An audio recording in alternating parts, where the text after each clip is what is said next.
Muy bien, entonces vamos a continuar hablando de la revolución industrial, pero ya de manera última, y nos vamos a enfocar, como han visto ustedes en la actividad 32, en los efectos o consecuencias ambientales de la revolución industrial. Hemos visto ya una diversidad de cosas, consecuencias sociales, políticas, económicas, algo que también se menciona en los libros, pero que también hay otro tipo de consecuencias, las ambientales, que son evidentes, ¿no? Pero que a veces no se leen tanto en los textos.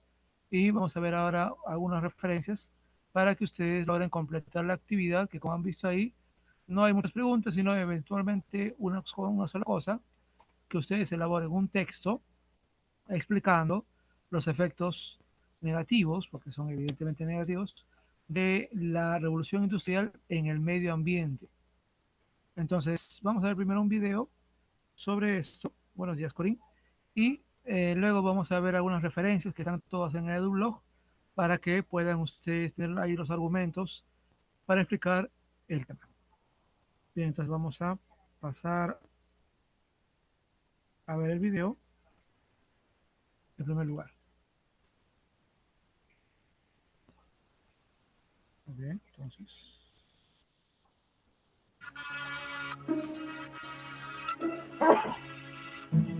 La revolución industrial, iniciada en el siglo XIX, es considerada como un hito en la historia de la humanidad. Durante la misma, se produjeron los mayores cambios a nivel político, social, cultural, económico y científico-tecnológico. En este video se abordarán las consecuencias de la revolución industrial sobre los ecosistemas naturales, como así también los ecosistemas urbanos.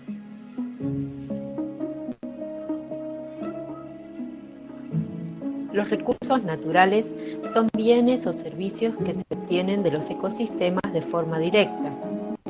Durante la revolución industrial, la demanda energética se incrementó, como así también la necesidad de materiales de construcción. Los recursos forestales y mineros fueron los más explotados.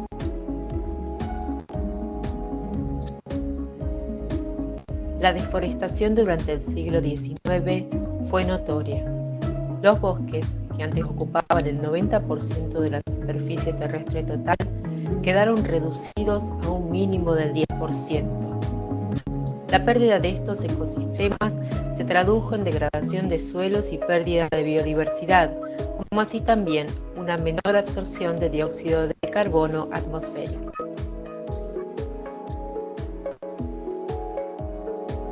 El incremento de las actividades agrícolas para suplir de productos a las ciudades en crecimiento llevó a la expansión de los campos para cultivos y para la cría de ganado, con la consecuente alteración de los paisajes naturales.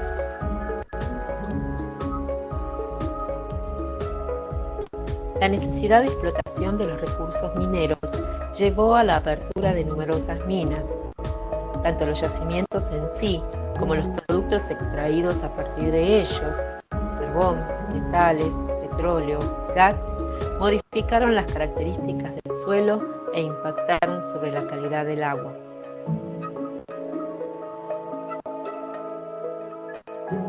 La biodiversidad es la variedad de formas de vida que se presentan en el ambiente.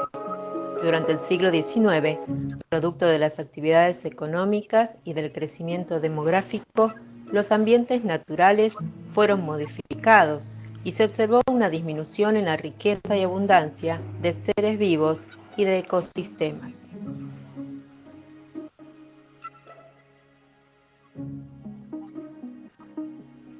La revolución industrial creó zonas de contaminación, sobre todo en las grandes concentraciones urbanas. Paisajes arruinados por el humo y los gases tóxicos de las chimeneas, montañas de materiales de desecho, corrientes de agua contaminadas con residuos industriales y otras formas de contaminación que se fueron incrementando exponencialmente hasta la actualidad. En las llanuras anegadizas de Wicklow, en el norte de Inglaterra, la contaminación provocada por las antiguas fábricas hizo que la turba se tornase más ácida que el jugo de limón. Las precipitaciones contaminadas con el humo expulsado por las chimeneas de las fábricas, acabaron rápidamente con el musgo que protege la turba. Sin su protección, la tierra es erosionada y los sedimentos son arrastrados a las reservas de agua, contaminando así las capas subterráneas. Hoy, las compañías encargadas de las plantas de tratamiento de agua deben gastar grandes sumas de dinero para filtrarla y hacerla potable. Las minas abandonadas que datan de la revolución industrial son causantes también de la contaminación del agua. Cuando se inundan, el excedente de agua llega a los ríos y a las tierras aledañas y se han detectado sustancias como el cadmio, el zinc, el plomo y el arsénico. El uso de los combustibles fósiles, como el carbón, produce dióxido de carbono, vapor de agua, óxidos de azufre y productos volátiles originados por la combustión incompleta. Así, desde el inicio de la revolución industrial, las concentraciones de estos gases se han ido incrementando, sentando las bases del cambio climático que experimentamos en nuestros días. Los ambientes urbanos también observaron cambios. Durante la primera etapa de la revolución industrial, las poblaciones humanas se concentraron en las ciudades, las cuales crecieron inicialmente de forma desordenada. La clase obrera fue la que más sufrió las consecuencias de esto en su salud. El hacinamiento, la falta de higiene y de políticas de salud por parte del Estado derivaron en la aparición de plagas y enfermedades, como el cólera, que diezmó a un estimado de decenas de millones de personas durante el siglo XIX. Numerosos estudios y descubrimientos científicos permitieron mejorar la calidad de vida de las personas, como el desarrollo de vacunas, el uso de anestésicos y la determinación de agentes causantes de enfermedades.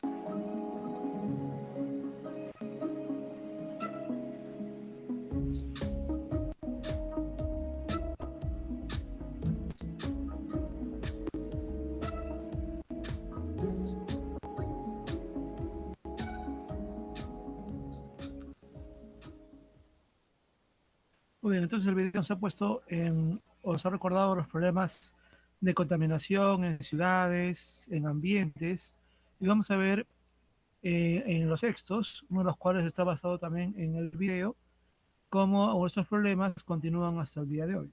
Entonces vamos un momento a ir por los textos.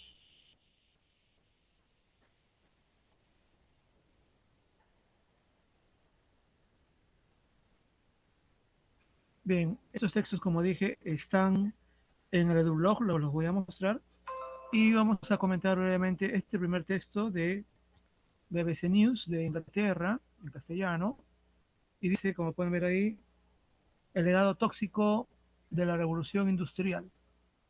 Entonces, leyendo artículos como este, hay 3 artículos que he logrado encontrar, ustedes tendrán los argumentos para explicar, como vemos acá, ¿no?, el legado tóxico de la revolución industrial o los efectos negativos en el medio ambiente de la revolución industrial. Y lo que se menciona entonces es que ciertamente la revolución industrial trajo una gran cantidad de cambios tecnológicos, económicos, sociológicos y culturales, eso lo vimos la semana pasada, pero también no se puede negar los efectos negativos en el ambiente. Por ejemplo, metales como el plomo o el estaño continúan desprendiéndose de las minas y contaminando fuentes de agua potable, envenenando ríos, contribuyendo al cambio climático y afectando a grandes áreas de paisaje. Inclusive en aquellas minas que ya han cerrado después de una gran explotación, inclusive en esas zonas todavía siguen contaminando, ¿no? Y, por ejemplo, acá nos dan algunas digamos, explicaciones adicionales, ¿no? Dice acá, recuperar la biodiversidad, y menciona aquí el lugar, y esto apareció en el video, ¿no? Las llanuras anegadizas, o sea, que se inundan de Wicklow, en el norte de Inglaterra, y donde dice que la contaminación provocada por las antiguas fábricas hizo que la turba, que es un ecosistema, se tornase más ácido que el jugo de limón.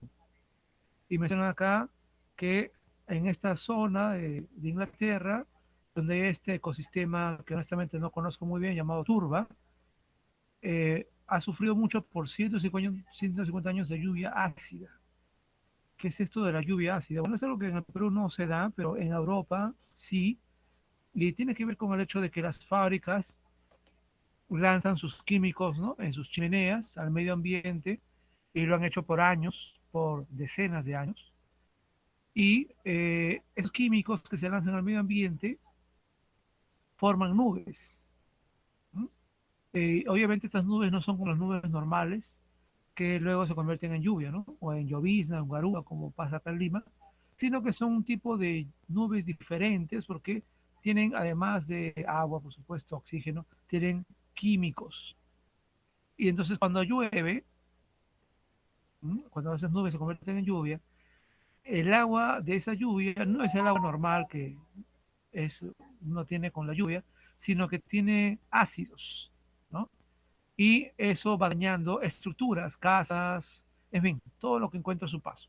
A ese tipo de lluvia, que no es una lluvia normal, se le llama lluvia ácida. Y es entonces algo que tiene que ver con la contaminación ambiental. Europa sí sufre en algunas zonas y esporádicamente de lluvias ácidas, ¿no? Porque, como dije, hay un gran pasado contaminador en las fábricas de gran parte de Europa. Lo vamos a ver, lo vimos también creo la vez pasada, con los mapas. Muy bien, entonces, dice también acá que estas precipitaciones o las lluvias contaminadas con el humo expulsado de las chimeneas acabaron rápidamente con el musgo que protege la turba. Al quedar sin cobertura, la tierra es erosionada y los sedimentos son arrastrados a las reservas de agua, por lo que las compañías encargadas de las plantas de tratamiento de agua deben gastar grandes sumas de dinero para filtrarla y hacerla posible, pero hacerla potable. Eso, por ejemplo, se menciona en el video, ¿no? Y es que el suelo tiene una capa que lo protege, ¿no?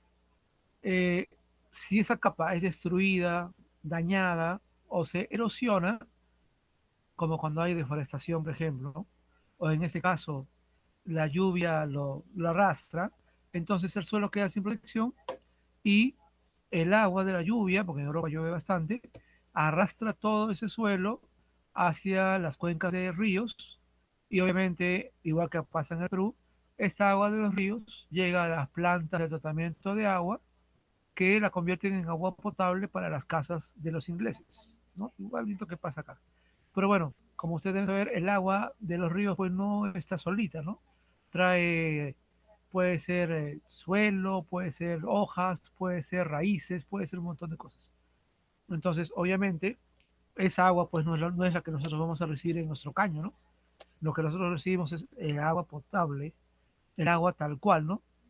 Entonces, para que el agua de río se convierta en agua potable, tiene que pasar por todo un tratamiento.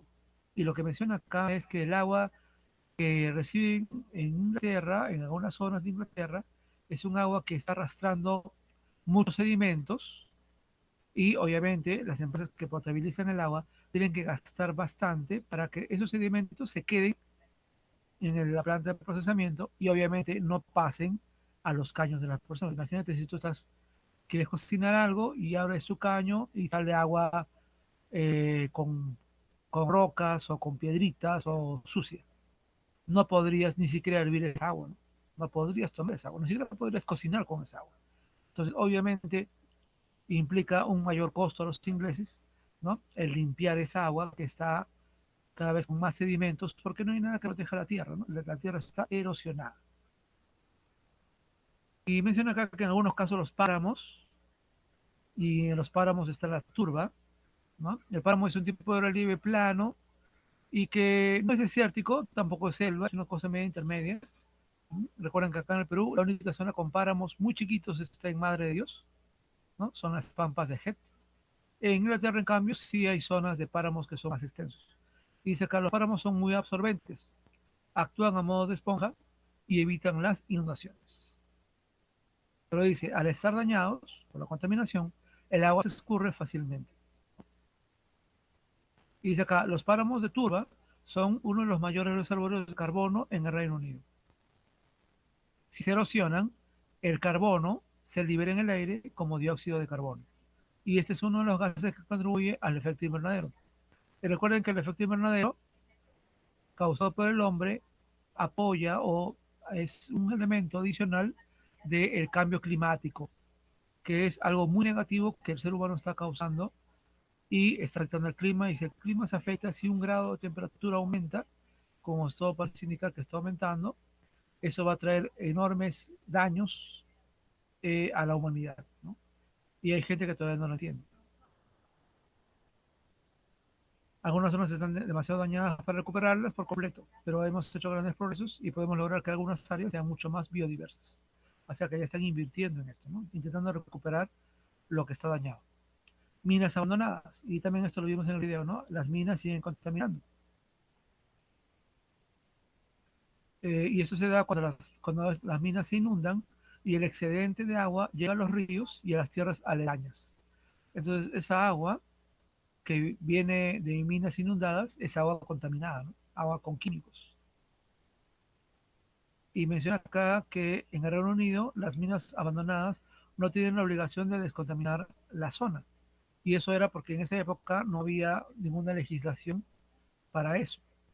Pero ahora creo que se están esforzándose un poco en eso porque se están dando cuenta que esa contaminación está llegando a los ríos. Y los ríos pues llegan a las casas, ¿no? Entonces mencionan acá que hay cerca de 3.000 kilómetros de canales de agua en el Reino Unido afectados por sustancias como el cadmio, el zinc, el plomo y el arsénico, ¿no? Que son muy negativos. Recuerden que en un tema anterior hablamos de contaminación por plomo en Veranilla y cómo afecta el crecimiento, el aprendizaje de los niños, ¿no? De las personas. El arsénico es un químico que es pues veneno, literalmente es veneno, ¿no? En grandes cantidades, claro.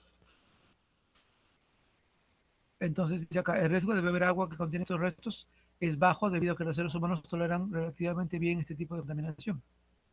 La vida acuática en los ríos contaminados se ha reducido. Y otra parte acá dice equilibrio. Y menciona que en el condado de Cornwalls, en el suroeste de Inglaterra, el problema es de más largo alcance y costoso de solucionar. Y dice acá que han creado una planta de tratamiento de agua que les ha costado 30 millones de dólares porque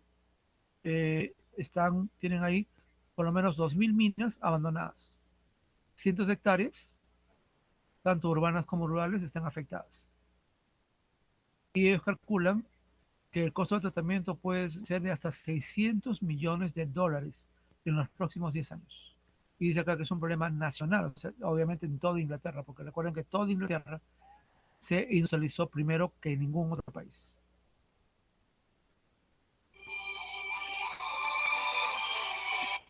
Dice acá está profundo ha sido el impacto de la contaminación en algunos paisajes, que en algunas zonas ha comenzado a surgir una mezcla inusual de plantas y vida silvestre, ¿no? Plantas típicas de la costa con plantas de monte, ¿no? Y bueno, están intentando hacer algo allá en Inglaterra. Entonces acá se mencionan tres ejemplos de la contaminación de la revolución industrial en Inglaterra. Vamos a otro texto.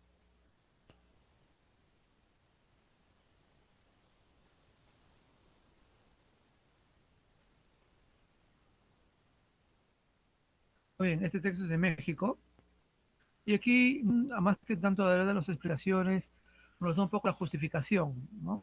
Y menciona entonces que la revolución industrial, que se dio primero que todo en Inglaterra en 1760, 1800, es donde empezó todo, eh, la contaminación del aire es tal vez el problema más evidente, ya que se ha dado por décadas y nunca se tomaron medidas, ¿no? Realmente la preocupación por el medio ambiente recién ha venido en el siglo XX. Eso quiere decir que durante más de un siglo se contaminó sin ningún tipo de control. Más bien, por el contrario, todos los países querían tener más industrias.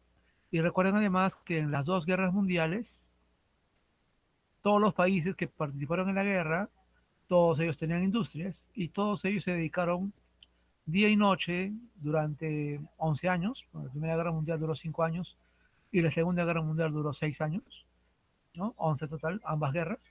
Se dedicaron a fabricar armas. ¿no? Porque era lo necesario, ¿no?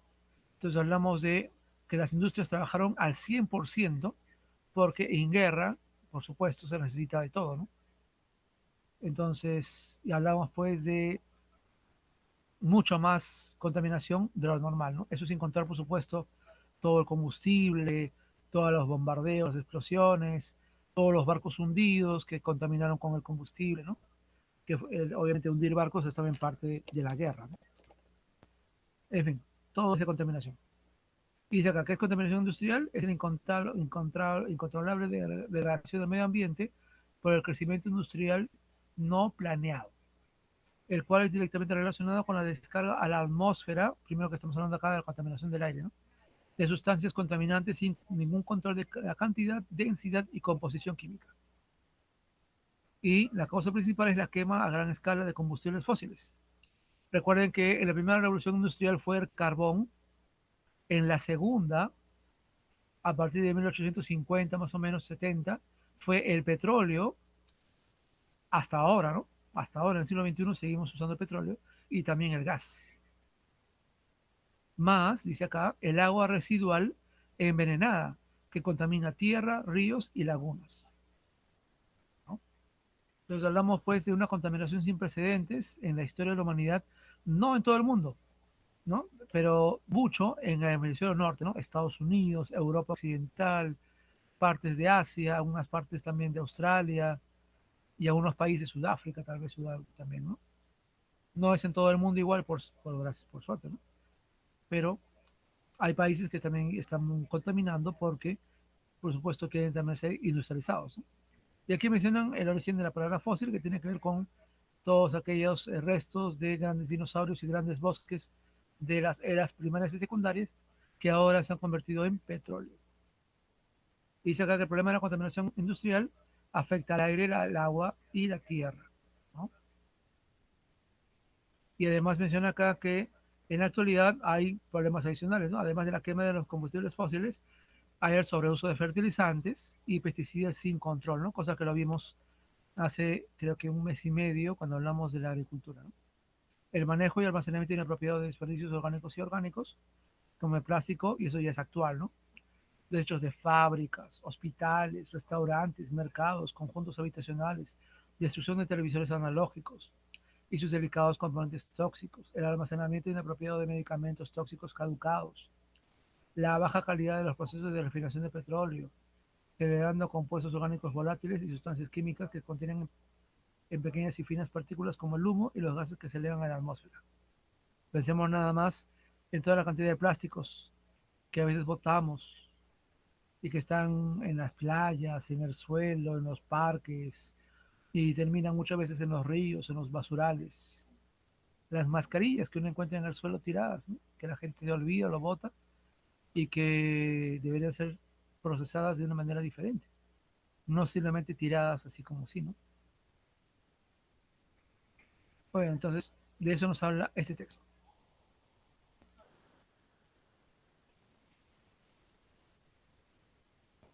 Finalmente hay un texto más.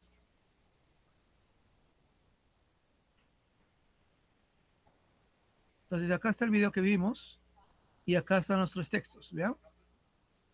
Acá están los tres textos para que ustedes los puedan leer y revisar. Hemos visto el primero y hemos visto el tercero. Vamos a ver el segundo.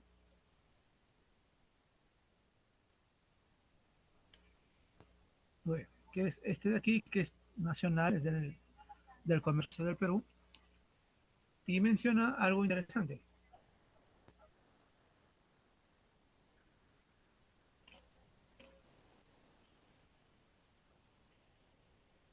Y dice acá, ¿no? La contaminación que se produjo en la revolución industrial habría llegado hasta el Himalaya. A ver, dato importante, los Himalayas es la cadena montañosa más alta del mundo. Le llaman el techo del mundo, no es por poca cosa, porque están los nevados que están por los 7.000, 8.000 millones, perdón, 8.000 metros sobre el nivel del mar, ¿no? Las montañas más altas del mundo, ¿no? El Everest es la montaña más alta del mundo. Y acá me van a mencionar el caso de un nevado donde se han encontrado pues evidencias de la contaminación europea.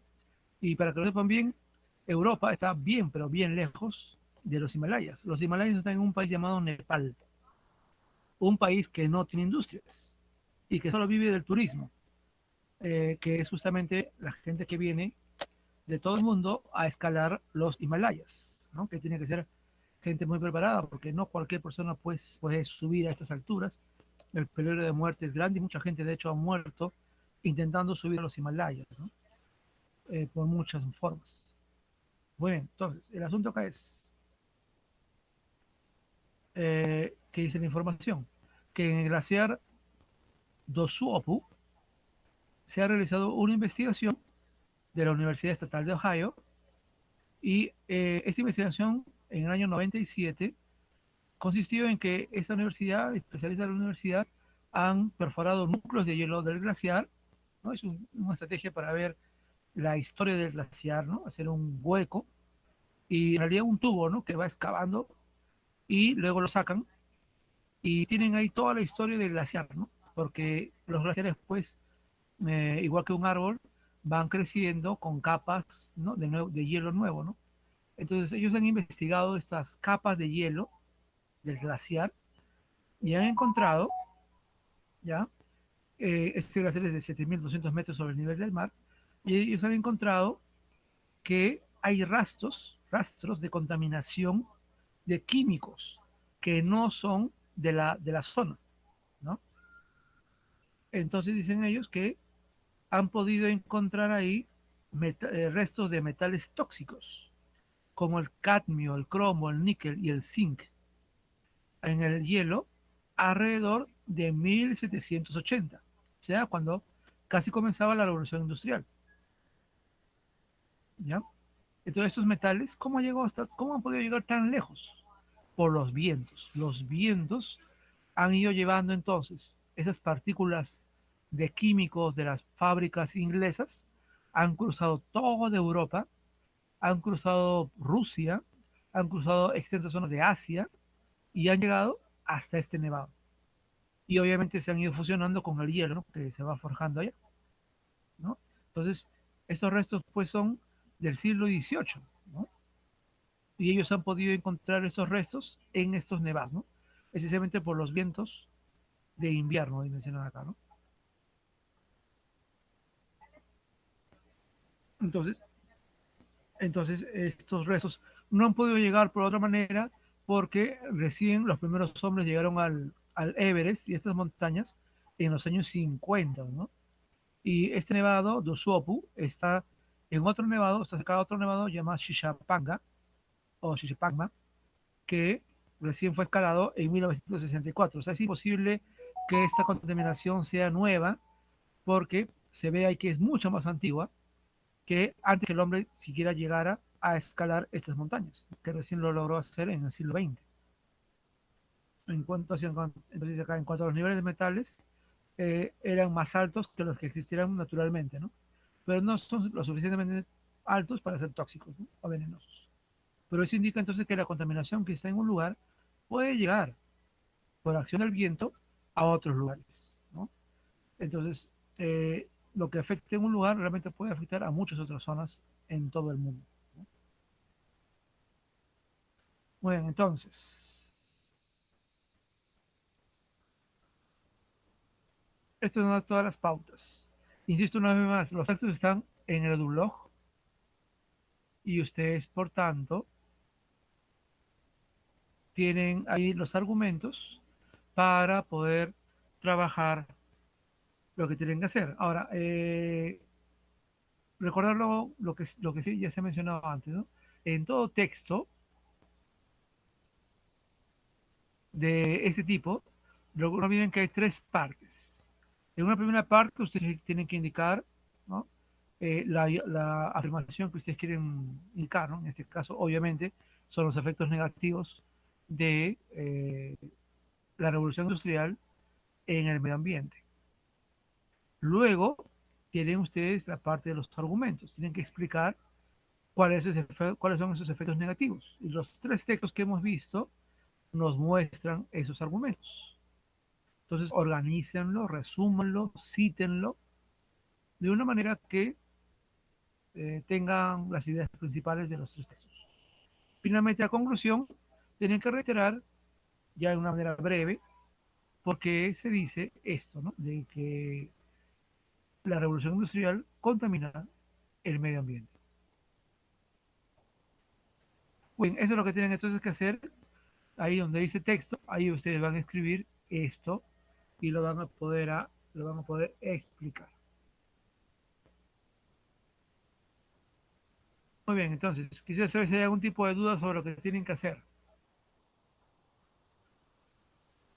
Todo claro, profesor. Gracias, Andrea.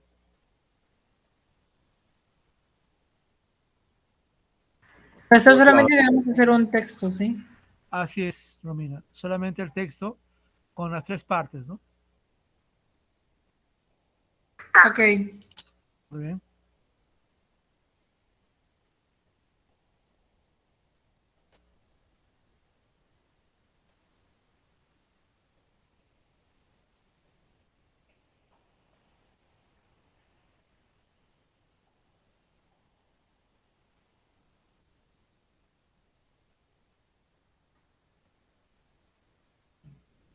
Muy bien, no hay ninguna duda entonces. Bien, chicos, estamos entonces en la semana 32. Prácticamente mañana ya iniciamos diciembre y estamos ya en la etapa final de todo el trabajo. Con esta actividad termina historia. No vamos a trabajar ya más historia en este año. Más bien vamos todavía a hacer algo de geografía, a pesar de que en geografía tenemos notas suficientes, pero ya esencialmente porque en la actividad, experiencia 9 se está viendo en este grado, ¿no? El tema de las áreas naturales protegidas y vamos a ver algo de eso.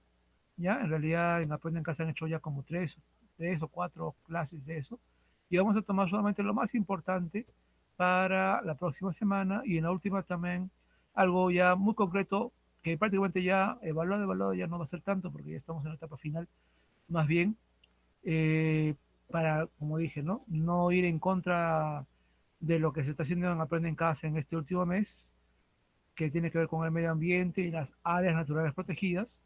Vamos a ver también eso la próxima semana, pero yo quiero sobre todo indicar a los que me deben tareas, porque con los que ya están cumpliendo todo, prácticamente estamos ya acabando y yo sé que van a cumplir lo que hagamos.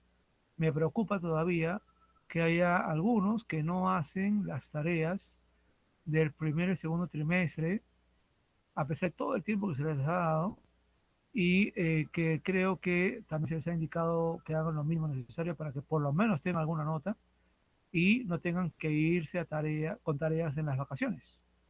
Porque si quedan notas en blanco, van a tener que tener tarea para vacaciones. Porque eso va a quedar en blanco en su libreta. Y obviamente lo ideal, lo que queremos es que el próximo año, cuando ya estemos en el colegio, completar lo que está pendiente. Tal y como yo lo veo, hay acá dos grupos en ese aspecto, ¿no? O sea, descontando a los que están haciendo todo o los que están haciendo la mayoría y tienen notas y van a tener notas porque han hecho o están haciendo prácticamente todo lo que es necesario y que van a tener notas y van a irse a vacaciones tranquilos, descontando a ellos y ellas, aquí os felicito, dentro de los que no están cumpliendo regularmente, hay dos grupos, ¿ya? Hay un grupo que les faltan actividades y a pesar de que les he dicho que hagan las cosas, no las están haciendo. Hay todavía bastantes que no han hecho lo de la semana pasada y lo de la semana antepasada, que es tan simple entrar al link, resolver la práctica y enviarlo a mi correo personal y hasta ahora hay algunos que no lo hacen, algo que se puede hacer perfectamente en 10 minutos y no lo hacen. Ya han pasado como 2 semanas o una semana y siguen sin hacerlo. Entonces, lo que digo es, bueno, eh, ya, entonces hay algunos que les faltan, han hecho tareas y les faltan algunas, ¿no? Entonces, si sigue así la cosa, obviamente van a quedar con sus notas en blanco y van a tener que hacer la carpeta de recuperación, que es más trabajo, un trabajo totalmente diferente y es otra cosa en las vacaciones, ¿no? Y con lo que hagan con esa carpeta de recuperación, creo que podré completar lo que no han hecho, ¿no?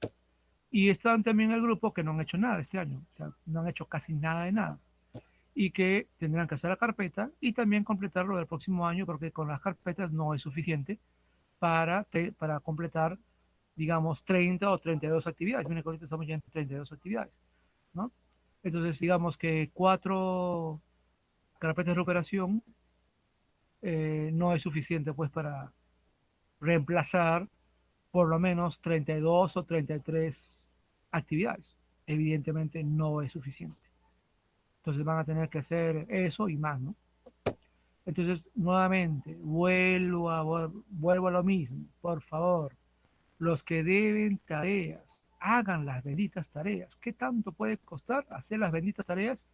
Que ya no son todas, son un número mínimo de tareas que se ha pedido. Entonces, aún hay tiempo. Insisto una vez más, cuando sea la fecha última, 17 de diciembre, pase la hora, medianoche, no voy a revisar nada de nada. Por más que envíe todo, no voy a revisar. Porque una vez terminado el plazo, yo tengo que completar notas y tengo que pasar notas. Y hay que subir notas. Es toda una jarana hacer eso, ¿no? Entonces, evidentemente, eso queremos hacerlo antes de Navidad, ¿no? El año pasado, recuerdo haber pasado notas 25 de diciembre, porque el ministerio también demoraba en subir las notas. Imagínense ustedes en Navidad y yo en Navidad trabajando. Entonces, ¿quién quiere trabajar en Navidad? Nadie quiere trabajar en Navidad, pero a veces no nos queda otra. Entonces, no voy a esperar a última hora. Por favor, hagan sus cosas a tiempo. Se les está dando todas las facilidades, ¿ya? Para que cumplan, para que por lo menos hagan lo mínimo necesario. Entiendo que pueden haber problemas, pero también organícense. Y bueno, si hay problemas mucho más serios, por favor, comuníquense con su tutor y digan, me está pasando esto, para saber, ¿no? Y bueno, ya, pues si no se puede, no se puede. Pero, ¿realmente todos están pasando problemas tan serios? No lo sé, la verdad, no lo creo. Por favor, hagan las cosas, ¿no? Y la tarea de ahora, por supuesto, leerlo con calma. Bueno, ya he comentado el texto, creo que ya tienen una idea y tienen los textos ahí en el blog para poder hacerlo. Muy bien, entonces, es lo que quería indicar. Y nuevamente felicitar a los que están cumpliendo, animen, ya estamos acabando. Sigan así, les digo que van a tener una muy buena nota, porque al que ha cumplido regularmente, por supuesto que se le va a reconocer el esfuerzo que está haciendo. Y sobre todo, lo más importante es que van a tener vacaciones de verdad, ¿no? Sin tarea, nada más ya esperando la vuelta al colegio. Reiterarles nada más que si les toca su vacuna, por favor, vacúnense para estar bien protegidos y también porque ya a partir del 15 de diciembre va a ser obligatorio tener el carnet de vacunación y para entrar inclusive a centros comerciales o a lugares cerrados. Así que inevitablemente tenemos ya que tener eso para, para poder hacer nuestra vida, bueno, siempre con cuidado, pero también lo más normal posible en medio de todo lo que todavía estamos cuidándonos. Muy bien, entonces voy a pasar lista, un ratito por favor.